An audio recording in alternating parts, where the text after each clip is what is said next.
Hello YouTube, I'm back again today, and I have a backlog of these weird decks that I've been testing, so I'm going to try to put out as many as I can.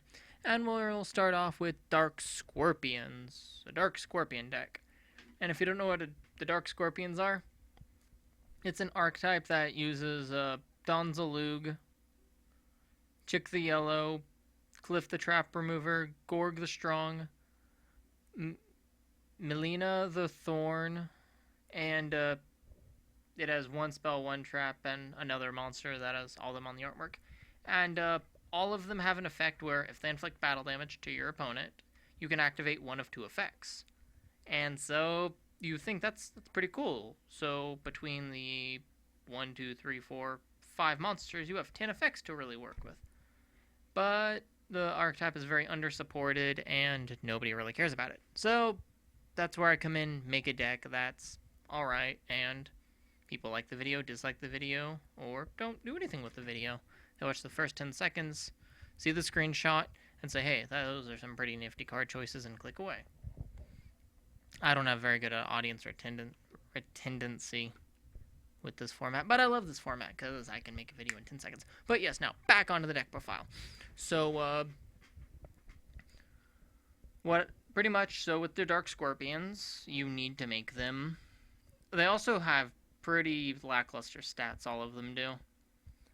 But, so, the idea of the deck is that I use cards like Solidarity, the Seal, to make my monsters big, and use things like Burden of the Mighty to make their monsters small, and control their monsters using traps. So, let's talk about the card choices. So first off, the leader of the Dark Scorpions, Don Zaloog. I want to say in 2005 that this card actually saw a lot of play because of its first effect, which is a Spirit Reaper effect. Discard one random card from your opponent's hand when it inflicts battle damage. So it's like Spirit Reaper, but it doesn't even have to get a direct attack in it, just whenever it does battle damage. Plus, it has a much better stats than Reaper. It also has the effect of sending the top 2 cards of your opponent's deck to the grave. But you want to destroy your opponent's hand with this guy. And he's obviously a big guy, or a guy that your opponent wants to take care of. Next card, we play Melina the Thorn. When this card inflicts battle damage to your opponent's life points, you can either A, add 1 Dark Scorpion from your deck to your hand, or B, add 1 Dark Scorpion card from your deck to your hand or your grave to your hand. So, with this deck, it's just a way to keep hand advantage, and you either search out another Melina or Cliff.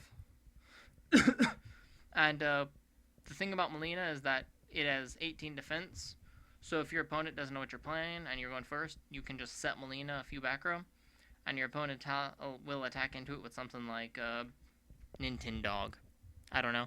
And won't be able to get over the 18 defense, and then her effect will activate, and you can add a Dark Scorpion from your deck to your hand. So, it's pretty good. And then the last Dark Scorpion card I run is Cliff the Trap Remover. When this card inflicts battle damage to your opponent's life points, you can either A, destroy a spell or trap card on the field, or B, send the top 2 cards of their deck to the grave. So this guy is to take care of back row.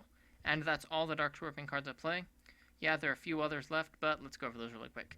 Chick the Yellow, it is lackluster stats, and both of its effects are lackluster. Gordon the Strong has lackluster attack and defense, has lackluster effects, and it's a tribute monster. It's level 5, so that's kind of pointless. And Dark Scorpion Burglars, lackluster stats, lackluster effect. And the spell and trap card both have very lackluster and very situational effects, so this is just what we run.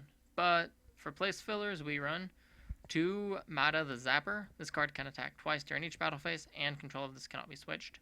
It has 13 attack, so with Solidarity it becomes a 21 that can attack twice, so that's pretty big. We also run 2 the Immortal Bushi. This card is like Treeborn Frog, but for warriors, where if you don't control a monster on the field, and all the monsters in your grave are warriors, you can special summon this guy from the grave. So, I run him because he just helps me get a +1 if I don't have anything on board, and give me a bit of board advantage, or board presence. Let's also with Solidarity, I can only run warriors, or else I'll lose the 800 boost. So the fact that you only have to run warriors doesn't really hurt him for this deck. Next, we run 2 Absolute Crusader. I bet half of you have never heard of this card. It's kind of like a bad version of Thunder... Well, not a bad version, just a weaker version of Thunder King. It has 18 attack, and if a level 5 or higher monster would be special summoned, you can tribute this card to destroy that monster. So it doesn't negate the summon like T-King, but you can still stop your opponent from making pushes. One good thing about this card is that the summon doesn't have to be inherent like Thunder King. So if your opponent wants to Monster Reborn a Blue Eyes, you can stop that. 2 DD Warrior Lady. Not even going to explain this card. This card is insanely good. And then to finish off the monsters, 2 Command Knights. All warriors gain 400 attack, so that just helps keep your monsters big. Plus with that 19 defense, it's really good. And if your opponent controls another face-up monster, your opponent can't attack this target, so it's pretty good. So 3 Solidarity just to make my monsters grow. Seal. Seal is a really good card because it sticks around, so if your opponent's gonna try to heavy storm your board, it'll still stick around. And you can also protect your smaller cards like Melina or Cliff. 2 Burden of the Mighty. This card is probably the most annoying card in the game, as your opponent's monsters lose 100 attack for times 100 their level. So if your opponent has Dark Magician on the field, it loses 700 attack, so it's an 18 monster. Plus, you have Solidarity and Don Zaloog on the field, you can easily beat over that Dark Magician. Reinforcements of the army, everything you run is warrior. Your Lord of Darkness, you run a lot of darks, heavy, and Dark Hole. I noticed I'm not running Monster Reborn. I just noticed that. Let's go Monster... I mean, the deck's been working fine without Monster Reborn. Let's cut a Burden of the Mighty. That card's too annoying. But yeah, so I guess you can run without Monster Reborn, I don't know. 2 Duality, you don't really special summon because the extra deck's more or less for show and kind of situational purposes, and then there's Bushi, and it gets you to your power-up cards. For the traps, which lets you just control your opponent's board, Solemn Warning, 2 Torrential, 2 Bottomless, 2 Mirror Force, 2 Deep Prison, and a Huge Revolution is over. I'm playing a Huge Revolution over Stardust because since I don't want to summon Stardust Dragon because it'll mess up Solidarity and Bushi, this is just a better card. And the extra deck is just for show, but I'll still talk about it for 2 seconds. For rank 3s, the only card I can run is the Volval Ignis. It gains 500 attack when it attacks if you detach material.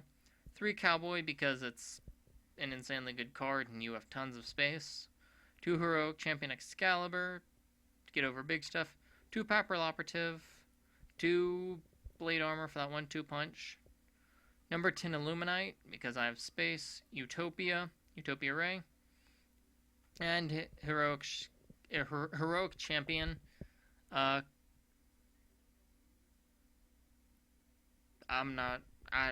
too tired to pronounce that. But yeah. So that's the Dark Scorpion deck. Thank you for watching if you've watched this far, and goodbye.